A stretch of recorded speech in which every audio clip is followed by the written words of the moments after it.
ओम नमो भगवते वासुदेवाय।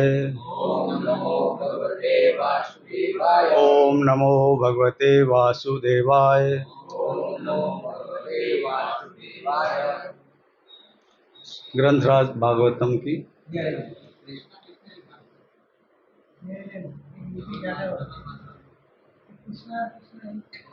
आज हम भागवतम के पहले स्कंद के 7वें अध्याय का 5वां श्लोक का बारे में समझते हैं।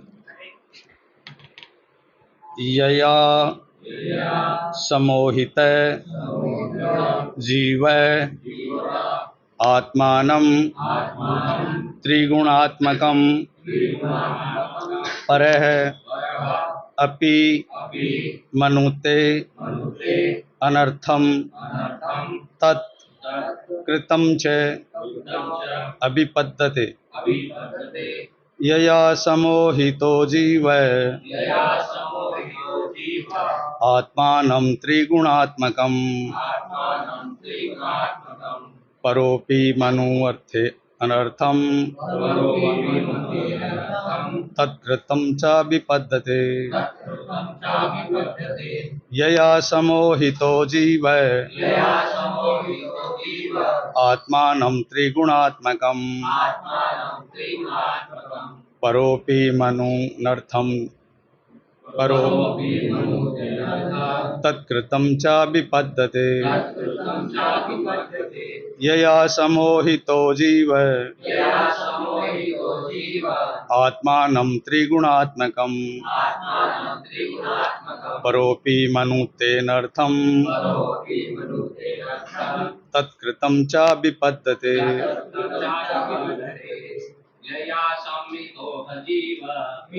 समोहित जीव आत्मानं त्रिगुणात्मकं परोपि मनुतेनर्थं तत्कृतं च विपद्यते। यया समोहित जीव आत्मानं त्रिगुणात्मकं परोपि मनुतेनर्थं तत्कृतं च विपद्यते। यया समोहित जीव आत्मानं त्रिगुणात्मकं परोपि मनुतेनर्थं तत्कृतं च विपद्यते। यया समोहित जीव आत्मानं त्रिगुणात्मकं परोपि मनुतेनर्थं तत्कृतं च विपद्यते। यया समोहित जीव आत्मानं त्रिगुणात्मकं परोपि मनुतेनर्थं तत्कृतं च विपद्यते। यया समोहित जीव आत्मानं त्रिगुणात्मकं परोपि मनुतेर्थं तत्कृतं च विपद्यते। यया समोहितो जीव आत्मानं त्रिगुणात्मकं परोपि मनुतेनर्थं तत्कृतं च विपद्यते। यया समोहितो जीव आत्मानं त्रिगुणात्मकं परोपि मनुतेनर्थं तत्कृतं च विपद्यते। ययात्मा सयोतो जीव ययात्मा समात्मिकं परोपि मनुतेर्थं तत्कृतं च विपद्यते। यया समोहितो जीव आत्मानं त्रिगुणात्मकं परोऽपि मनोर्थेनर्थं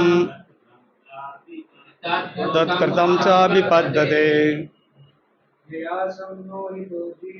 यया सम्मोहितो जीव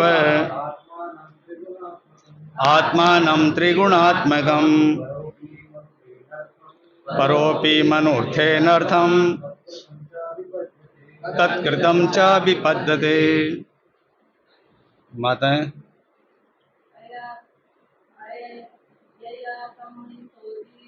यया सम्मोहितो जीव आत्मानं त्रिगुणात्मकं परोऽपि मनुतेर्नर्थं तत्कृतं च विपद्यते यया सम्मोहितो जीव आत्मानं त्रिगुणात्मकं करोऽपि मनोर्थेऽर्थं तत्कृतं च विपद्यते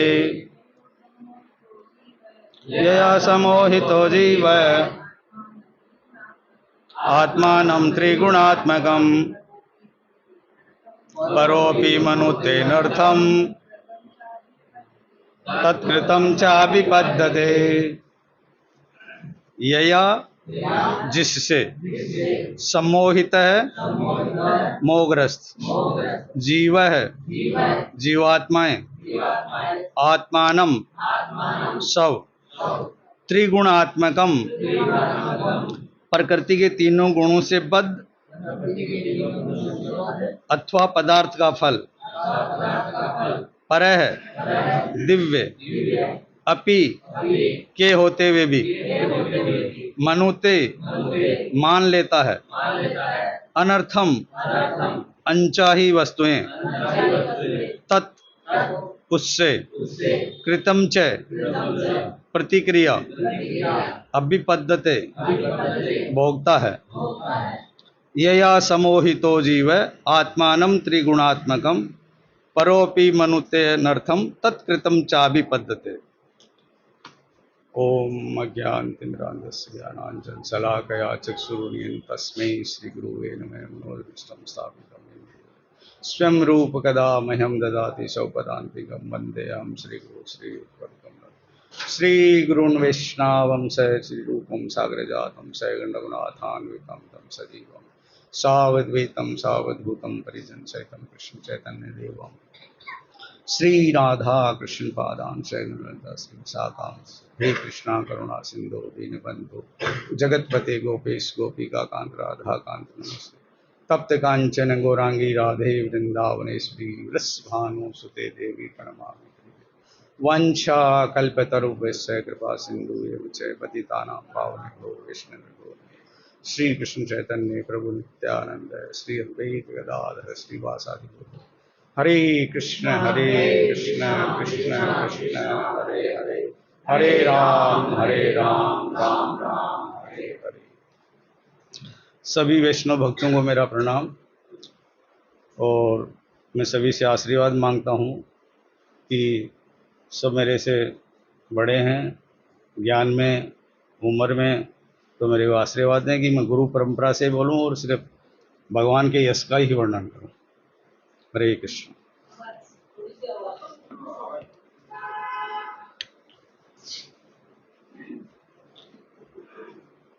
यया सम्मोहित जीवो आत्मानं त्रिगुणात्मकं परोपि मनुते अर्थम तत्कृतं चाभिपद्यते।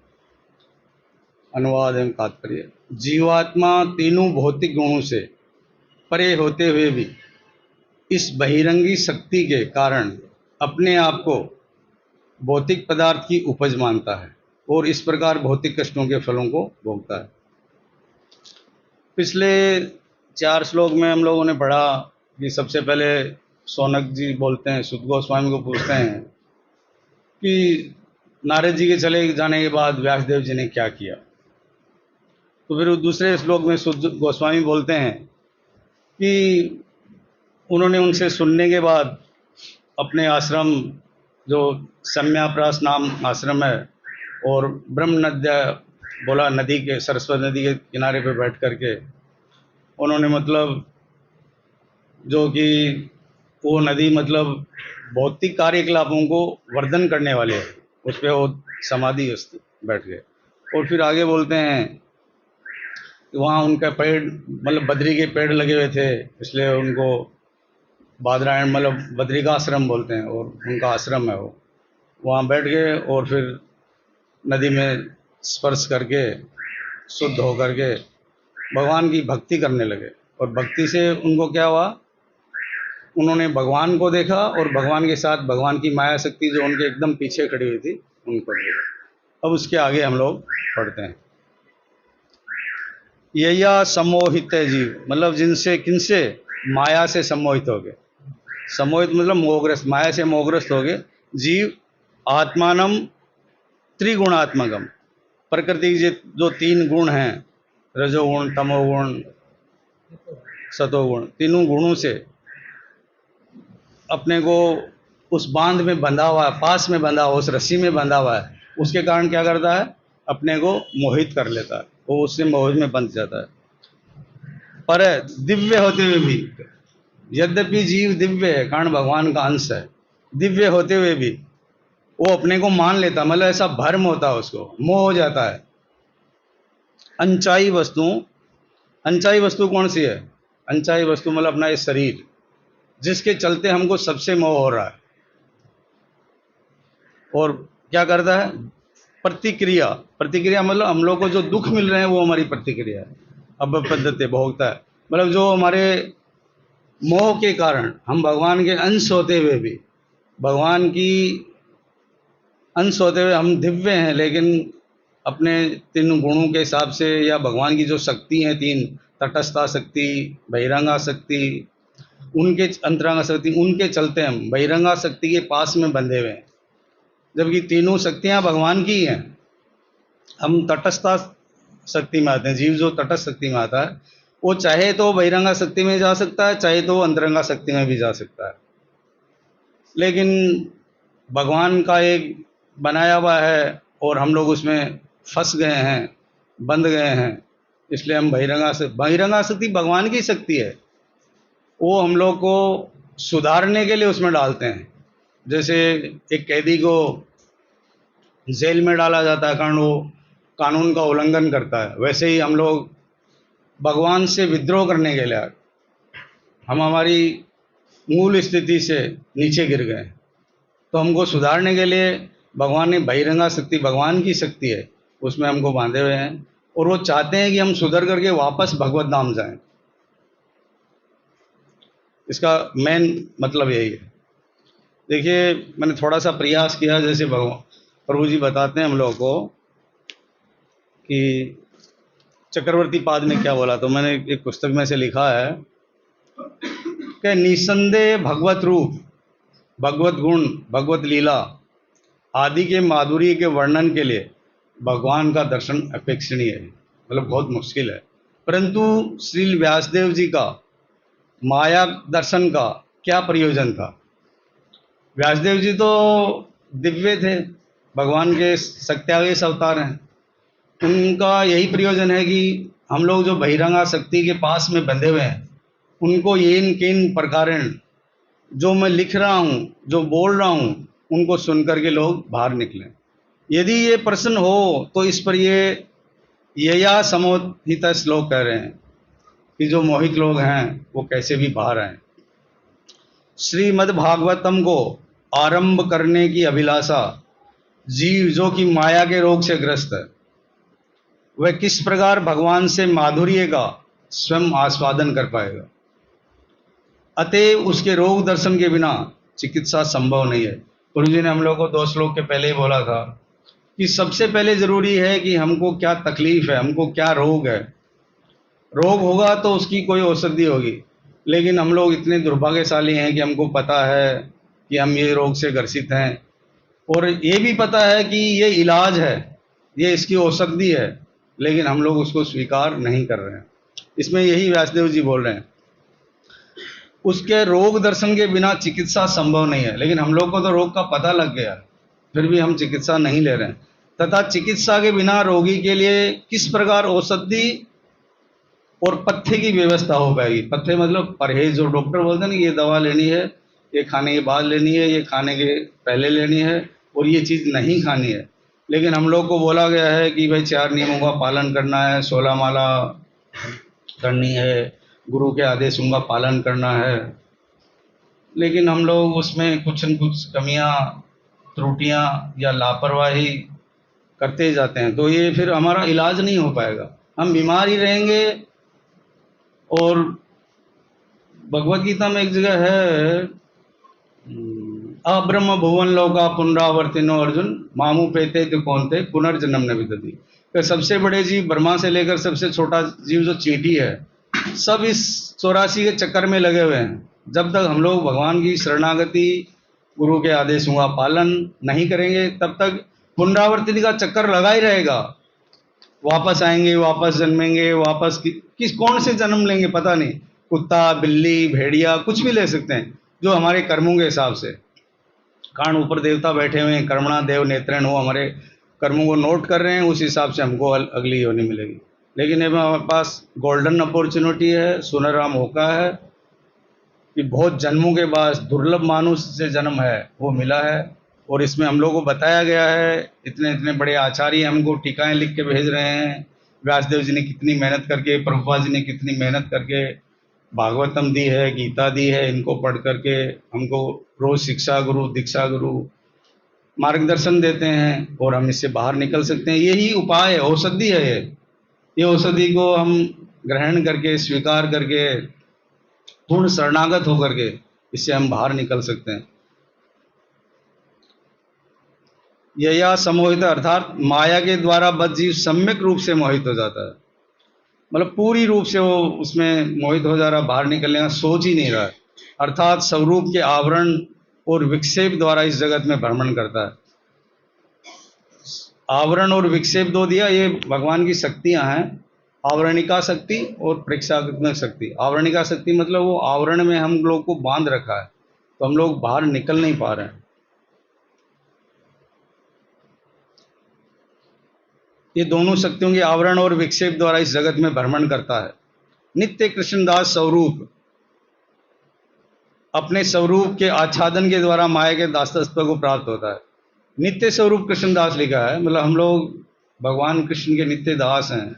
जीवेर स्वरूप है कृष्ण नित्य दास, लेकिन वो हम स्वीकार नहीं कर रहे हैं, और हम माया के दासत्व को स्वीकार कर रहे हैं। माया के दो, ये तो मैंने बताया आपको। आवरणिका शक्ति मतलब आपने आवरण से ढका हुआ, और विक्षेपात्मक जो मैं नहीं हूं उसको स्वीकार करना। हम शरीर नहीं है, फिर भी हम स्वीकार कर रहे हैं कि हम शरीर हैं, हम आत्मा नहीं है, वो भी विक्षेपता से। ये इसमें एक उदाहरण प्रभुपाद जी देते हैं बहुत सुंदर, कि जैसे पिक्चर हॉल में हम लोग जाते हैं, उसमें पहले लिखा हुआ है कि ये सब काल्पनिक है, कुछ भी सच नहीं है, फिर भी हम लोग पैसा खर्च करके 3 घंटे बर्बाद करते हैं, मूर्ख बनते हैं। जबकि वहाँ पर सिर्फ 3 कलर होते हैं, साइंस वालों ने बना रखे हैं, 3 कलर होते हैं। और नहीं तो हमारा कोई अच्छा रिलेशन है हीरो हीरोइन से, और नहीं विलेन से हमारी कोई दुश्मनी है। लेकिन हीरो हीरोइन जब कुछ करता है तो हमको बहुत अच्छा लगता है कि हाँ बहुत अच्छा बहुत अच्छा, और विलेन जब कुछ करता है तो हम बोलते हैं क्या कर दिया क्या कर दिया। वही ये है कि हम लोग भगवान के अंश हैं, भगवान के नित्य दास हैं, उसके बाद भी जो भगवान भक्ति में सेवा है वो हम नहीं कर पा रहे हैं, और ये माया के दास बने हुए हैं। अब जैसे आज, वैसे तो सही है कि प्रभु जी नहीं है तो भक्तों का आना कम ही था, होना था, लेकिन फिर भी क्या है ना, यदि भागवतम के प्रति प्रेम होता, मेरी तो छोड़िए, मैंने तो प्रभु जी को ना ही बोला था कि प्रभु जी मेरा नाम मत लिखिए, नहीं लोग आएंगे नहीं। यदि भागवतम के प्रेम होता, कारण ये भागवत भगवान की कथा है, और भगवान के सत्यावेश अवतार व्यासदेव जी का रचित है, तो जरूर आना चाहिए। लेकिन वो घर पे कोई न कोई काम में फंसे हुए हैं, मतलब माया के पास में फंसे हुए हैं। ये उदाहरण है इसका, जीता जागता।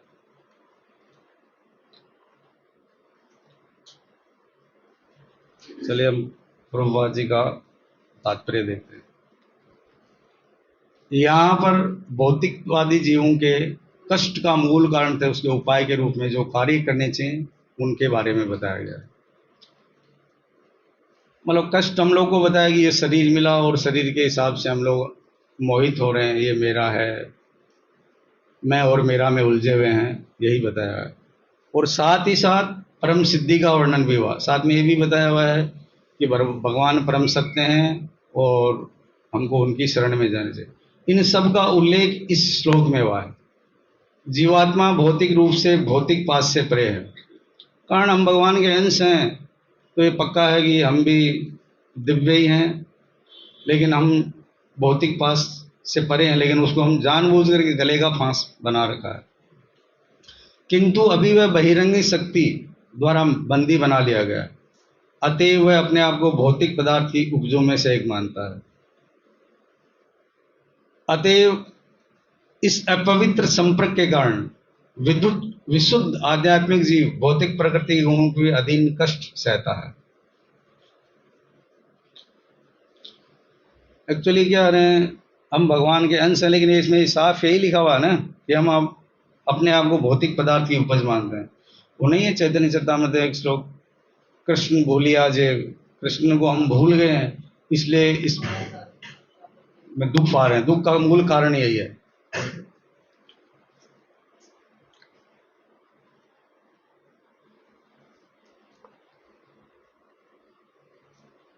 जीवात्मा भ्रमवश अपने को भौतिक पदार्थ मान बैठता है। उसका अर्थ ये हुआ कि भौतिक स्थिति के वश में होने के कारण उसके सोचने, अनुभव करने, चाहने की वर्तमान विकृत विधि उनके लिए स्वाभाविक नहीं है। हमारा स्वभाव है, हम भगवान के अंश हैं, इसलिए भगवान के बारे में सोचना, अनुभव करना, लेकिन हम ये नहीं सोच रहे हैं। हम यही सोच रहे हैं कि वहाँ पेमेंट लेने के लिए जाना है, उसका फ़ोन आएगा, उसको सैंपल दिखाना है, जबकि उससे होने वाला कुछ नहीं है। ठीक है, हम भौतिक जगत में गृहस्थ आश्रम में हैं, तो ये हमारा ड्यूटी बनता है, लेकिन हम ठंडे दिमाग से सोचें तो हाथी हमसे कितना ज़्यादा खाता है। एक टाइम में 1 मण चाहिए उसको, लेकिन वो कहीं कमाने नहीं जाते हैं हाथी, और उनको टाइम पे सब कुछ मिलता है और हम लोग से अच्छा मिलता है। फ्रूट मिलते हैं, ग्रीन सलाद मिलता है, कुछ जो इच्छा होती है वो खाते हैं। वो हम लोग को तो जो मिला हुआ है, कुदरत ने दिया हुआ, उसका भी हम लोग बिगाड़ करके खाते हैं। उसमें मसाला वसाला डाल करके, उसको एकदम तेल जो इतना ज़्यादा डाल के और मसाले ज़्यादा डाल के उसको खराब कर लेते हैं। जीव अपनी मूल अवस्था में सोचने, अनुभव करता, चाहने की शक्ति से रहित नहीं होता। श्रीमद् भागवतम में भी पुष्टि हुई है कि बद्ध जीव का वास्तविक ज्ञान अभी अज्ञान से ढका हुआ है। ज्ञान मतलब वही आवरणिका शक्ति और परीक्षात्मक शक्ति के कारण हमारा ढका हुआ है। इस प्रकार यहाँ ये सिद्धांत का खंडन हो जाता है कि जीवात्मा निरपेक्ष निराकार ब्रह्म है। ऐसा हो नहीं सकता, क्योंकि जीवात्मा में की अपनी मूल अबद्ध अवस्था में भी अपनी चिंतन शैली होती है। इसमें लिखा है कि हम ये खंडन कर रहे हैं कि भाई निराकार ब्रह्म है, ऐसा हो नहीं सकता, कारण हम भी एक हो नहीं सकते भगवान से। भले कितने भी बड़े भक्ति कर लें, ब्रह्मा जी, शिव जी, ये लोग भी भगवान से एक नहीं, तो फिर हमारा तो होने का मतलब ही नहीं है। वर्तमान बद्ध अवस्था बहिरंगी शक्ति के प्रभाव के कारण, जिसका अर्थ यह है कि जिस समय श्री भगवान अलग होते हैं तब माया शक्ति अपना प्रभाव दिखाती है। श्री भगवान कभी नहीं चाहते हैं कि जीवात्मा बहिरंगी शक्ति द्वारा भ्रमित हो, और बहिरंगी शक्ति भी इस तथ्य से भली भांति परिचित है। इसमें लिखा है कि भाई भगवान के हम अंश हैं। जैसे एग्जाम्पल से हम सब प्रभुपाद जी उदाहरण देते हैं कि बेटा कितना भी नालायक हो, यदि वो घर छोड़ करके चला भी जाता है तो पुत्र को, उनका इलाज, बेटे को, मतलब बाप को, अपने को, पिताजी को ये आशा रहती है कि कभी न कभी मेरा बेटा जरूर आएगा। वैसे हम लोग भले ही भगवान से विद्रोह करके या अपनी कुछ सूक्ष्म इच्छाओं के कारण यहाँ आ गए, लेकिन भगवान हर टाइम हमारा इंतजार करते रहते हैं। हम एक हाथ बढ़ाएंगे तो दोनों हाथ से वो खींच लेंगे। जैसे भौतिक जगत का उदाहरण हम लेते हैं कि हमारा बच्चा नहीं पढ़ रहा है तो हम ट्यूशन क्लास में डालते हैं। ट्यूशन क्लास में टीचर को ये बोलते हैं कि भले मारना पीटना पड़े, कुछ भी करना पड़े, लेकिन इसको सुधारना है।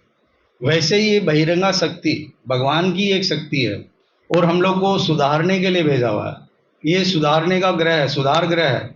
जैसे कोई आदमी अपराधी होता है तो अपराधी को जेल में डाला जाता है, तो वही ये जेल है हमारे लिए। और ये बहिरंगा शक्ति है ना, ये हमारे को कोड़े लगा रही है, चाबुक मार रही है।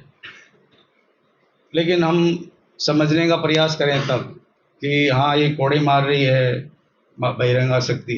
वैसे ये जैसे जेलर जाता है जेल में और पूछता है कि क्या हालचाल है, फिर उनको बोलता है कि अभी सुधर जाओ, अभी भी मौका है, हम आपको छोड़ देंगे। वैसे ही बहिरंगा शक्ति हम लोग को चाबुक मार रही है। और बार बार में हमारे गुरु हैं, आचार्य हैं, भागवतम है, गीता जी है, इनके माध्यम से हम लोग को ये मौका मिल रहा है सुधरने का कि हमको सुधरना चाहिए, सुधरना चाहिए, हमको भगवत धाम जाना है, हमारा असली घर वो है।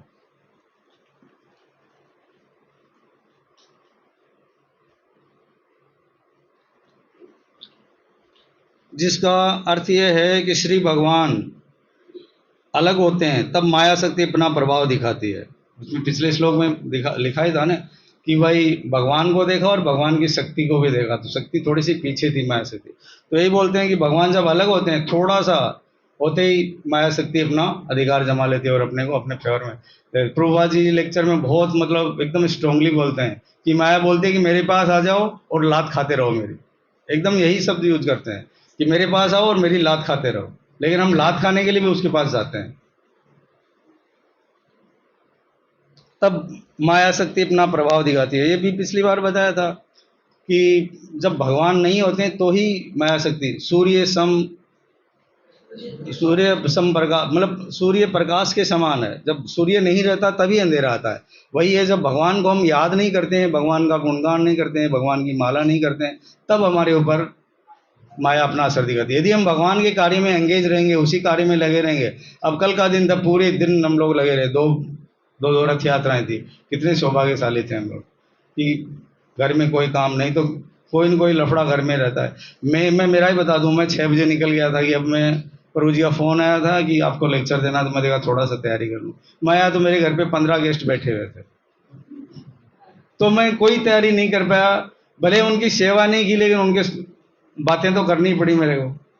मैं उनको ये नहीं बोल पाया कि नहीं मेरे को कल की तैयारी करनी है। तो ये मेरी गलती थी कि मैं वहाँ भगवान के रथ को छोड़ करके आया और यहाँ आकर के इनकी सेवा में लगा। ये मेरे साथ कल हुआ है।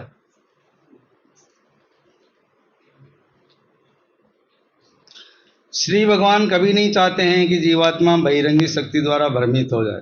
देखो, भगवान चाहते नहीं, कारण भगवान हमारे परम हितैषी हैं, तो वो नहीं चाहते हैं कि हम बहिरंगा शक्ति की लात खाते रहें और यहीं सड़ते रहें। बहिरंगा शक्ति भी इस तथ्य से भली भांति परिचित है, किंतु वह अपनी मोहिनी शक्ति से विस्मृत जीव को भरमाए रखने का अकृतज्ञ कार्य करती है। मतलब जो उसको नहीं करना है वो करती है। श्री भगवान ब्राह्मी की शक्ति माया के कार्य में कोई बाधा नहीं डालते हैं। भगवान अपनी शक्ति है तो वो बाधा नहीं डालते हैं। उन्होंने तो छोड़ ही रखा है शक्ति को कि आप इनको सुधार करके वापस मेरे पास छोड़िए, तो उनको तो कार्य सौंपा हुआ है। क्योंकि उनके ऐसे कार्य बद्धजीव को सुधारने हेतु आपसे, देखो आगे लिखा हुआ आया गया कि सुधार, हम लोग को सुधारने के लिए भगवान को उनको पावर दे रखे है कि आप इनको सुधार करके वापस मेरे, मतलब ये सुधार ग्रह है। कोई स्नेहल पिता नहीं चाहता कि अन्य कोई व्यक्ति उनकी संतान को प्रताड़ित करे, तो भी वह अपने उदंड पुत्र को सुधारने हेतु कठोर व्यक्ति के संरक्षण में सौंप देता है। ये प्रभुपाद जी एक उदाहरण देते हैं इसमें कि कोई स्नेहल पिता नहीं चाहता। जैसे छोटा बच्चा होता है तो जैसे गेट से बाहर निकलता है तो गेट की लग जाती है उनको, तो वो पापा को आके शिकायत करता है गेट ये मेरे लगे। तो पिताजी क्या करते हैं, जाते हैं और गेट को 2-3 मारते हैं, तो बेटा खुश हो जाता है कि देखो गेट को मारा, गेट को मारा। जबकि वो सही बात तो नहीं है। थोड़े दिन बाद में जब बेटा बड़ा होता है और वो गेट से टकराता है, तब उसको ऐसे करके रह जाता है। उसको पता है कि मैं ही जाके टकराया था। वैसे ही हम लोग को अभी समझ में नहीं आ रहा है कि बहिरंगा शक्ति में हम सामने से जाके पढ़ रहे हैं। वो तो उसका काम कर रही है, उनको तो भगवान ने वो सर्विस दे रखी है, सेवा दे रखी है कि सबको सुधार करके मेरे यहाँ भेजना। तो हम बिगड़े ही क्यों, हम सुधरे ही ना, जब ये हम शाश्वत।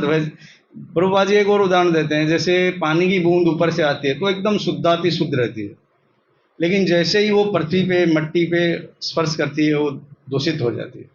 वैसे ही हम एकदम शुद्धाति शुद्ध हैं, लेकिन हम जब नीचे आते हैं और माया का संग करते हैं तो हम विशुद्ध हो जाते हैं।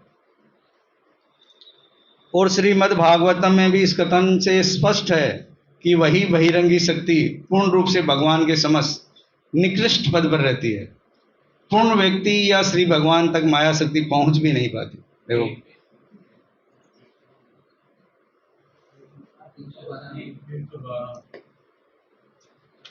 अच्छा, ये पूरा कर दिया, सॉरी।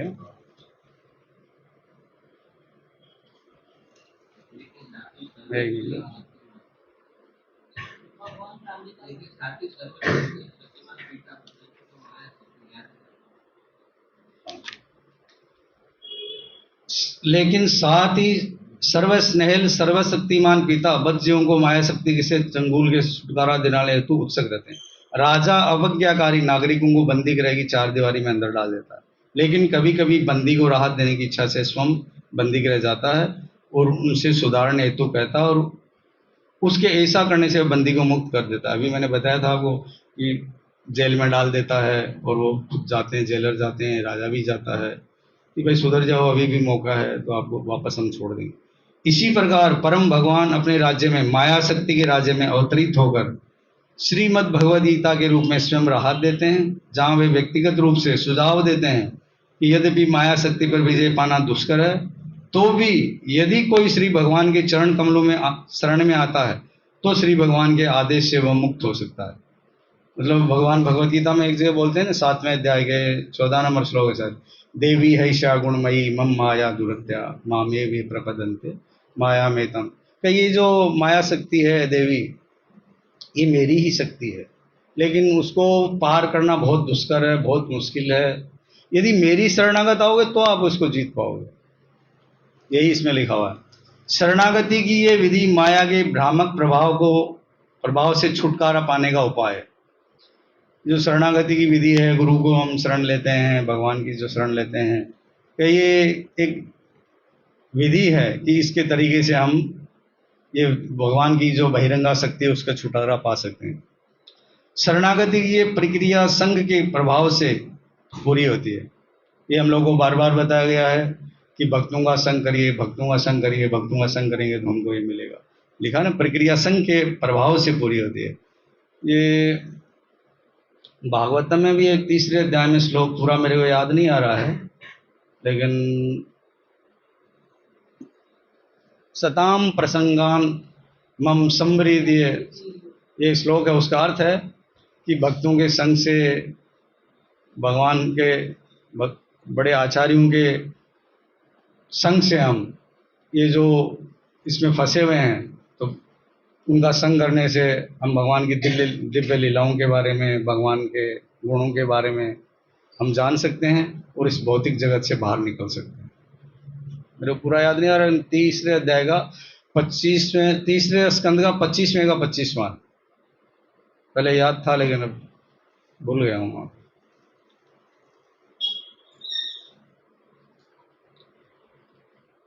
इसमें लिखा हुआ है, उसमें बद्धजीव को श्री भगवान के विषय में सुनने से आस्वादन मिलने लगता है, और इस प्रकार श्रवण करने से वह श्री भगवान के प्रति आदर, भक्ति तथा आसक्ति के पद तक उठ जाता है।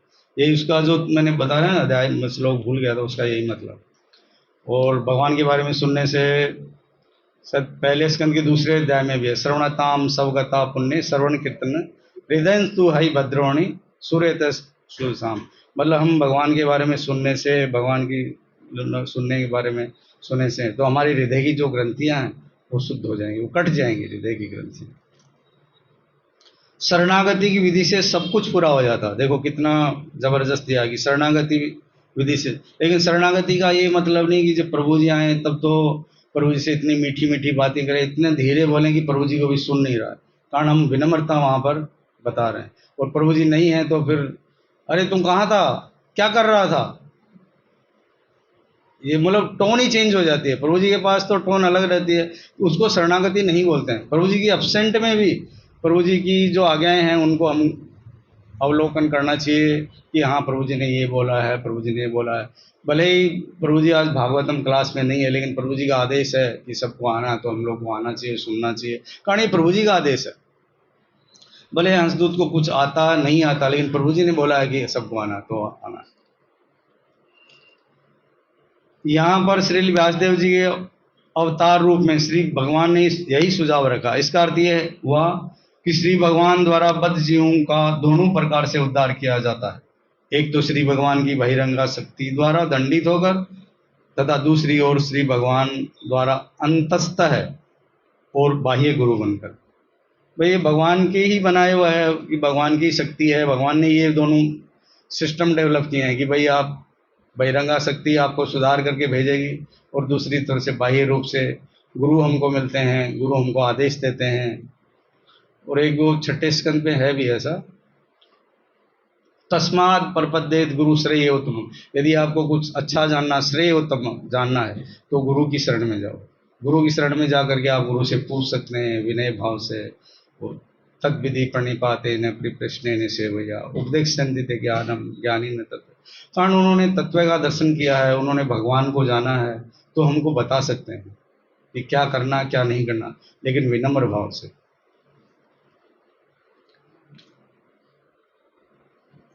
श्री भगवान प्रत्येक जीव के अंतःकरण में परमात्मा रूप में गुरु बनते हैं, और बाहर से वे शास्त्रों, संतों तथा दीक्षा गुरु के माध्यम से गुरु बनते हैं।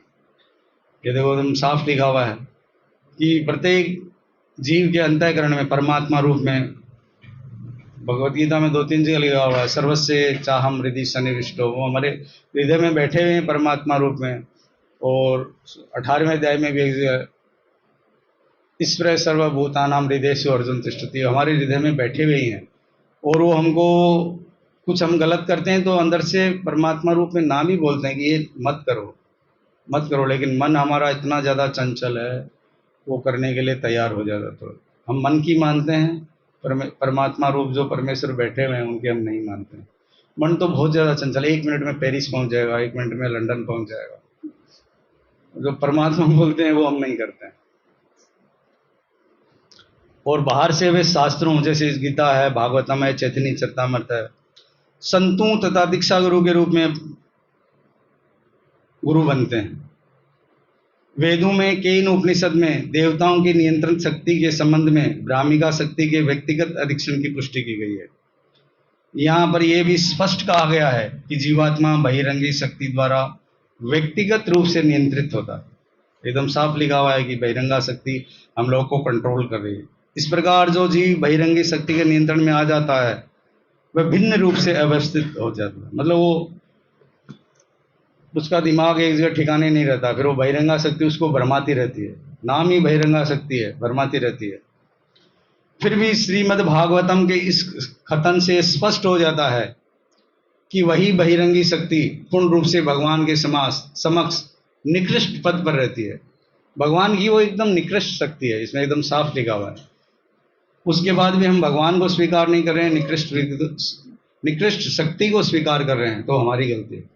पूर्ण व्यक्ति या श्री भगवान तक माया शक्ति पहुंच भी नहीं सकती, क्योंकि वह केवल जीवों पर ही प्रभाव डालती है। अतएव ये तो मात्र कल्पना है कि श्री भगवान माया शक्ति द्वारा भ्रमित होते हैं और इसलिए जीव बनते हैं। यदि श्री भगवान तथा जीव एक ही श्रेणी में होते तो श्री व्यासदेव जी के लिए इसे देख पाना संभव होता, और भ्रमित जीवों के लिए भौतिक दुख का प्रश्न ही नहीं उठता। यद्यपि हम एक नहीं है, इसमें एकदम साफ लिखा हुआ है कि भगवान से हम एक नहीं है, हम जीव हैं, इसलिए हमारे ऊपर ये प्रभाव डालती है।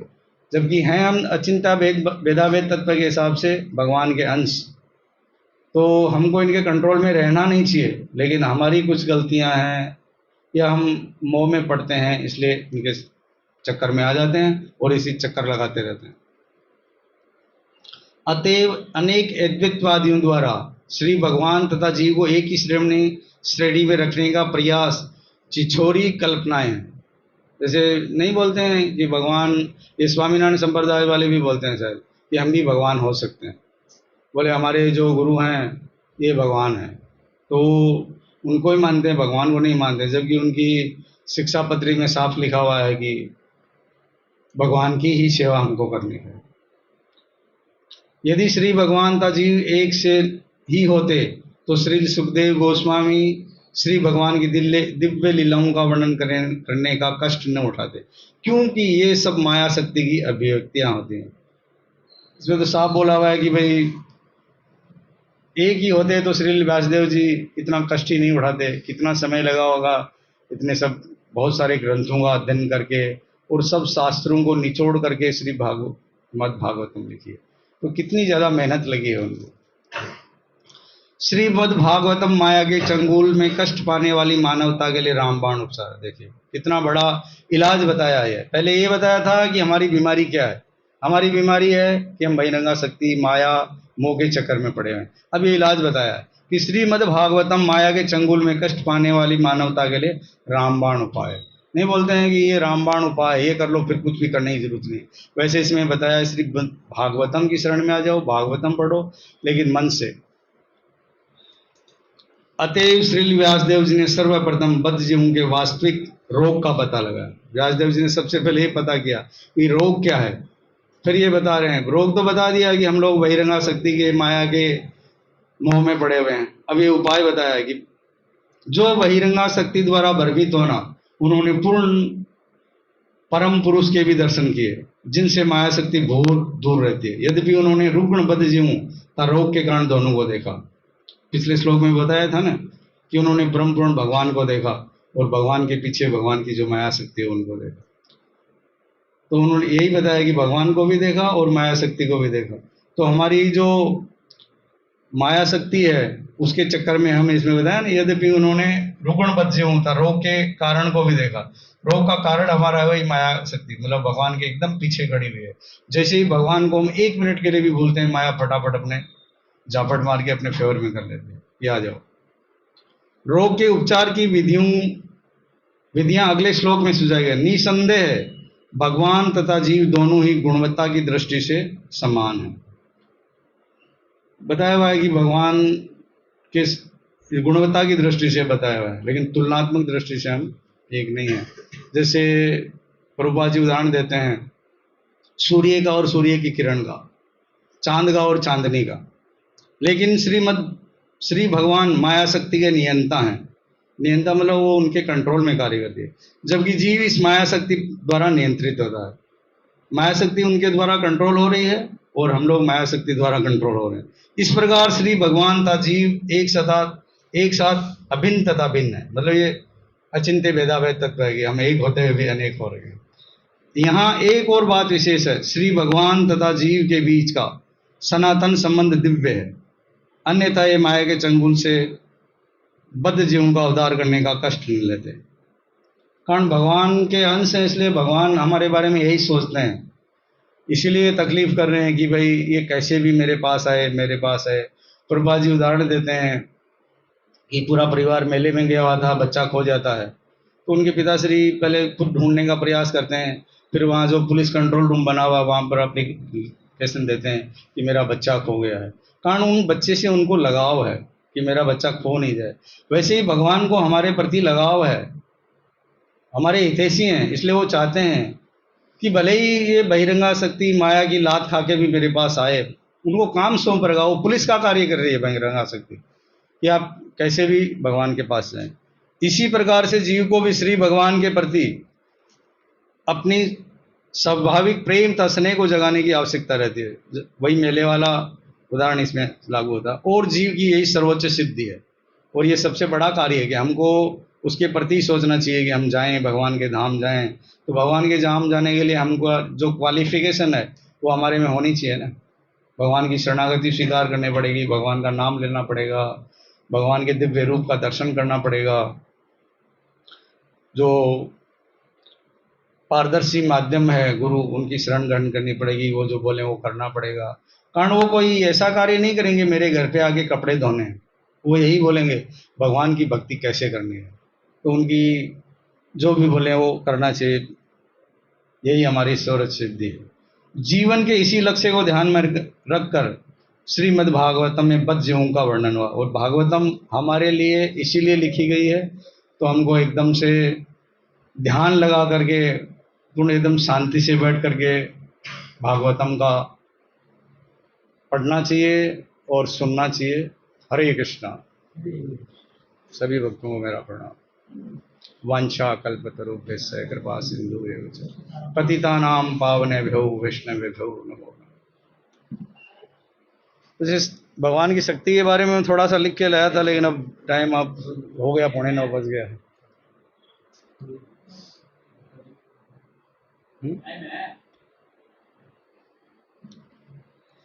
बारे में लिखा हुआ है, सचिदानंद पूर्ण कृष्णेर स्वरूप ऐ इच्छिक शक्ति तार धरे तीन रूप। भगवान कृष्ण का शरीर शाश्वत, मतलब सच्चिदानंद जो बोलते हैं ना हम लोग, इसका पूरा डिटेल दिया हुआ है। भगवान कृष्ण का शरीर शाश्वत है, ज्ञानमय, शाश्वत मतलब सत्य है, ज्ञानमय मतलब चित्त है, तथा आनंद से पूर्ण मतलब आनंद है। और उनकी एक ही आध्यात्मिक शक्ति तीन रूपों में प्रकट होती है। आनंदान से आलादानी, संदेश से संदेनी, चिदन से संबित है, यारे ज्ञान करी माने। मतलब आलादी उनके आनंद का पक्ष है, संदिनी उनके नित्य अस्तित्व का, और संबित उनके चित्त का पक्ष है, जिसे ज्ञान रूप में स्वीकार किया जाता है। बोला कि इन शक्तियों को पूर्ण अभिव्यक्ति विशुद्ध तत्व कहलाती है। और जब भगवान यहाँ प्रकट होते हैं तो इस भौतिक जगत में भी आध्यात्मिक विविधता प्रदर्शित होती है। अतएव भौतिक जगत में भगवान की लीलाएं तब उनके स्वरूप तनिक भी भौतिक नहीं होते हैं, वे नितांत शुद्ध आध्यात्मिक स्तर पर होते हैं।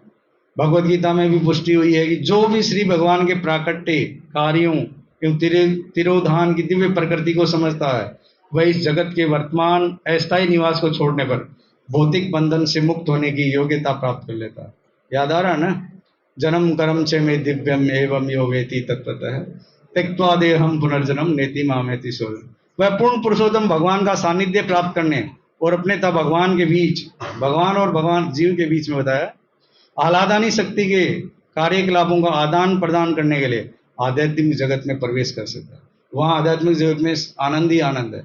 वहाँ कुछ ये नहीं करना पड़ेगा हम लोग, भगवान के गुण गाने हैं, भगवान का भक्तों का संग, वहाँ भी भक्ति मिलेगी, वहाँ भी संग तो अपने को करना ही पड़ेगा। संसारी सत्व गुण में, रजोगुण में तथा तमोगुण का स्पर्श करता है, इसलिए संसारी तत्व मिश्रित होने के कारण मिश्र तत्व कहलाता है। हम लोग शुद्ध नहीं इसलिए नहीं हो। किंतु विशुद्ध सत्व की दिव्य विविधता समस्त भौतिक गुणों से पूर्णतः मुक्त रहती है। अतएव विशुद्ध सत्व का वातावरण भगवान तथा उनकी दिव्य लीलाओं को अनुभव करने के लिए उचित होता है। वातावरण का मतलब जहाँ भगवान के गुणगान हो रहे हैं। भागवतम में हमने देखा था, चौथे अध्याय में बताया था कि जहाँ भगवान की लीलाओं का वर्णन होता है, भले वो व्याकरण के रूप से अशुद्ध हो, वो परमहंसों को प्रिय है, वो यहाँ पर लागू होता है। और जहाँ पर भगवान की दिव्य लीलाओं का गुणगान नहीं होता है, वो कौम के तीर्थों के समान है। चौथे स्कंद में बताया था हमने। आह्लादानी संदिनी संबिते का सर्वम संसितो हृदय ताप करी मिश्र तवई नो गुणवर्धित है कि हे प्रभु, आप सबके आश्रय हैं। आह्लादानी, संदिनी और संबित, ये तीन शक्तियां, ये तीनों आप में एक ही आध्यात्मिक शक्ति रूप में रहती है। किंतु सुख दुख तथा इन दोनों के मिश्रण को उत्पन्न करने वाली भौतिक गुण आप में नहीं पाए जाते, क्योंकि आप में भौतिक गुण नहीं होते। कारण भगवान तो त्रिगुणात्मक है ना, तीनों गुणों से ऊपर हैं, हम लोग तीनों गुणों में। संदिनी सार अंश शुद्ध व सत नाम भगवानेर सत्ता है यहाँ ते विश्राम। का संदिनी शक्ति का सार अंश शुद्ध सत्व है और भगवान कृष्ण का अस्तित्व इसी पर निर्भर है, इसलिए भगवान एकदम शुद्ध है, शुद्धाति शुद्ध है। माता पिता स्थान ग्रह सयासन आर, ये सब कृष्ण शुद्ध सत्वेर विकार। क्या कृष्ण के माता पिता धाम ग्रह सैया आसन इत्यादि सभी शुद्ध हैं, सत्व के रूपांतर। सत्वम विशुद्धम वसुधम शब्दितम यदि यते तत्र पुमान व्रता सत्वे च तस्मिन् भगवान वासुदेवो हृदयक्षदो में मनसा विधीयते। कि भगवान शुद्ध सत्व की दशा है, जिसमें पूर्ण पुरुषोत्तम भगवान किसी भी आवरण के बिना प्रकट होते हैं और वो वसुदेव कहलाते हैं। उस सद् अवस्था में भौतिक इंद्रिय से परे और वासुदेव कहलाने वाले भगवान मेरे मन में तीनों शक्तियों का वर्णन किया हुआ है। सच्चिदानंद। हरे कृष्णा।